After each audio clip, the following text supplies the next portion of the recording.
Edelweiss and CNBC-TV18 present Change India, what India needs.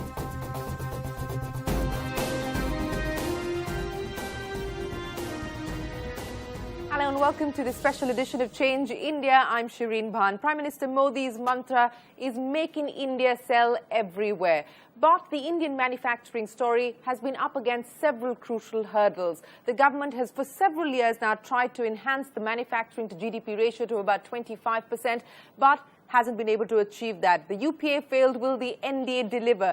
Already positive noises are being made about this government to kickstart the manufacturing sector and to boost the investment cycle. But the question is, what more needs to be done at this point in time to ensure that that dream and that target is finally realized? Before I get my panelists to comment on that, here's a look at what corporate India has to say about the state of the manufacturing sector. Fund of funds which has been created for 10,000 crores. How do we ensure that we create an ecosystem of small companies with large companies as opposed to small companies fighting large companies? Small does not fight large, but small in a combination with large can develop an ecosystem which can be significantly better. I think those are the kind of things that we really need to look at when we want to encourage the whole concept of industry in this country. There are not many manufacturing clusters within the country. Say the one destination has been Gujarat, Maharashtra, Tamil Nadu, NCR and part of Haryana. So the important thing is to generate many more manufacturing clusters. In this context, the land acquisition is an important element, that where you will be able to make available land at affordable prices. We expect that the volumes for the MNCV industry should grow from the second half of the year. This is based upon the direction that the government is setting for the economy, and if we believe that the economy is going to grow by about 5 to 5.5%, then we should possibly see a growth in the MNCV segment in the second half by at least 10%. To take that conversation forward, joining me today, Anil Rai Gupta of Havells, also with us Ajay Dua, the former Secretary of the Department of Industrial Policy and Promotion, and Bharat Salotra of Alstom Transport. Gentlemen, appreciate you joining us here on the show. Anil, let me start by asking you, because there's a lot of enthusiasm with which the government is trying to push forward on manufacturing, but let's just do a status check as far as what's happening on the manufacturing side. The share of manufacturing in GDP has been declining specifically over the past 2 years. It's now down to just about 15% from the high of 19% that we saw in the mid-2000s. Land acquisition, as we just heard one of our guests talk about, labor reforms continues to be a contentious issue. To your mind, this business of make in India, sell everywhere, how close are we to be able to achieve that? Well, if you see the last 20 years since 91, there have been times when Indian entrepreneurship has shown good signals that they can come up, they can show their strength in the global economy.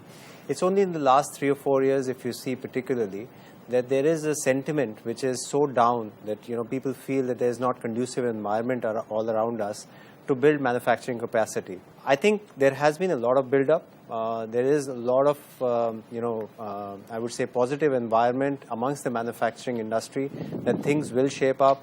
The government has shown intent, at least in the initial 1 or 2 months or 2 or 3 months that they have been in power. And that intent is good enough to say, yes, it will take some time. All the reforms will take time to show results. But I think that intent needed to be there. And I think this intent, yes, people say that we want to grow from 14% to 25%. 25%, yeah. Yes, but that will take time. Magic doesn't happen in one day. Fair point that the intent is there and at least positive noises are being made. Implementation of key and crucial reforms is a separate matter altogether. But Ajay Dua, let me ask you this, because again, let's just look at the data. The quantum of stalled projects in India is worth $125 billion today. Now, the government is talking about removing bottlenecks. They're talking about putting in place a platform, an e-biz platform, which should take care of all clearances and approvals and so on and so forth. The deadline is March 2015. By end of this calendar year, apparently a lot of the approvals that we need to get will be on a single window platform. Do you think that enough is being done, at least in the first 100 days, to ensure that the momentum that manufacturing requires, the confidence, the business confidence that manufacturing requires, at least that has returned? We've seen in this country, as was just mentioned, a 14% annual rate of growth in manufacturing the year 2007-2008. Between 2005 and 2008, average growth of manufacturing was 10%. Right. We need to see if we could average 10% for 3 to 4 years. Why can't we do it again? Yes, and what has changed since then? That we've come down to minus 0.7%, which is the data for the last year. What has changed since then? The biggest change to my mind is lack of confidence of investors in the scheme of things or the Indian environment. Sure. It is partly because of governance.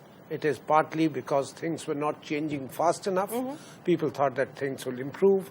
We were power shortage in India, infrastructure constraint, labor laws acting as a constraint, and even land acquisition operating under the 1894 Act. All of those things continue to be constraints, by the way. All of those things continue to be constraints. No. The best way, to my mind, to look at what has gone wrong since then would be what are the changes. One, as I put it, the loss of confidence in the system which is managing the eco-environment.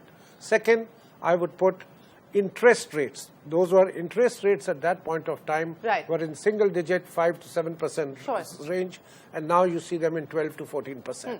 But if I may interrupt you, because as far as interest rates are concerned, it looks highly unlikely that we are going to go back to single-digit interest rates anytime soon. In fact, given the inflation target that the Reserve Bank has in the current inflation scenario, it looks unlikely that in this calendar year that we're going to see an interest rate cut. So do you believe that a 10% growth rate is possible, given the fact that this government says it means business?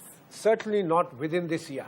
We can achieve these things by a large number of smaller changes, particularly with the states acting in concert with the center. Okay. Mr. Salotra, let me ask you this. What is it that you would like this government to take forward? We've seen several positive moves coming in as far as the railway sector is concerned, defense, where the FDI cap has been hiked from 26% to 49%. What, to your mind, is going to be the big policy imperative today? There's one point that I would like to stress on.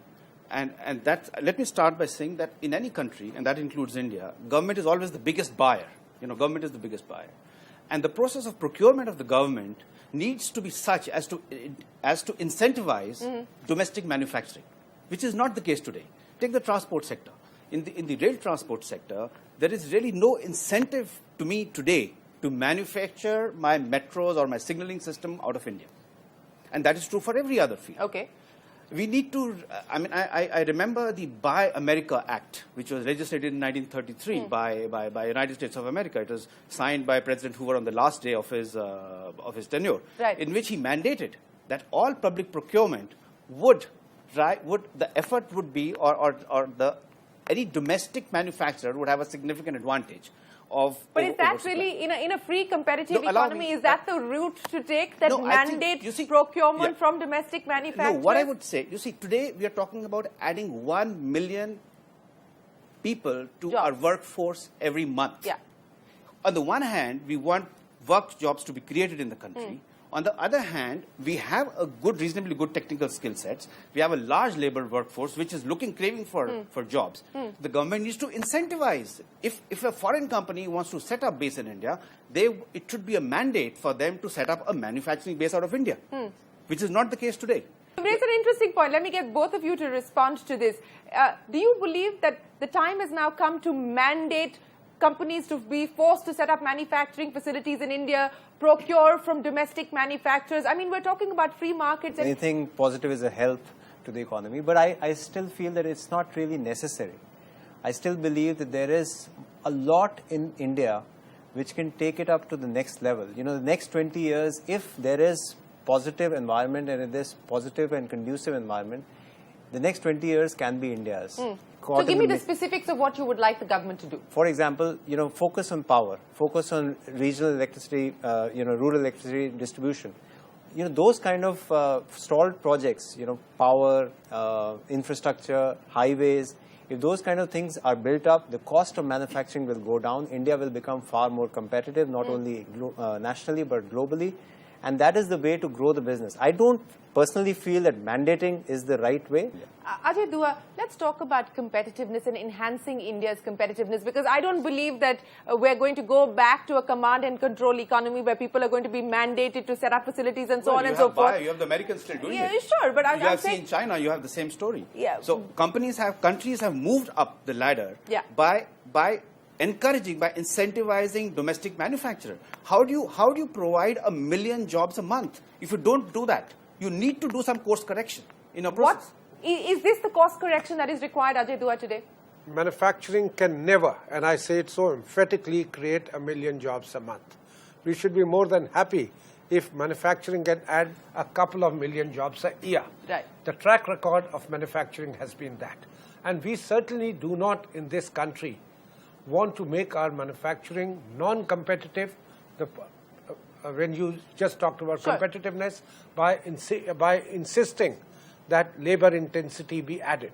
The moment you do that, it may end up compromising quality, and it could further impact or adversely. Force investment to go elsewhere. Absolutely. So what we need to be doing is certainly give preference. If in a particular sector, indigenous industry needs some degree of protection. Support or protection. You raised an important issue of competitiveness. I think we've lost out in the race in the last 7 or 8 years. One of these was lack of infrastructure, which makes our production cost higher, our transaction cost higher. Sure. Secondly, our capital has become expensive, and I talked about interest rate. Right. Third, and which is what bothers me, our labor productivity has also been coming down. So we need to address all these three. It has to be simultaneous action. On that note, I am going to have to take a break. We'll address all of those issues, and those are crucial issues that have been raised by our panelists here. Come back to us. You're watching Change India, and we're talking about the manufacturing agenda for India.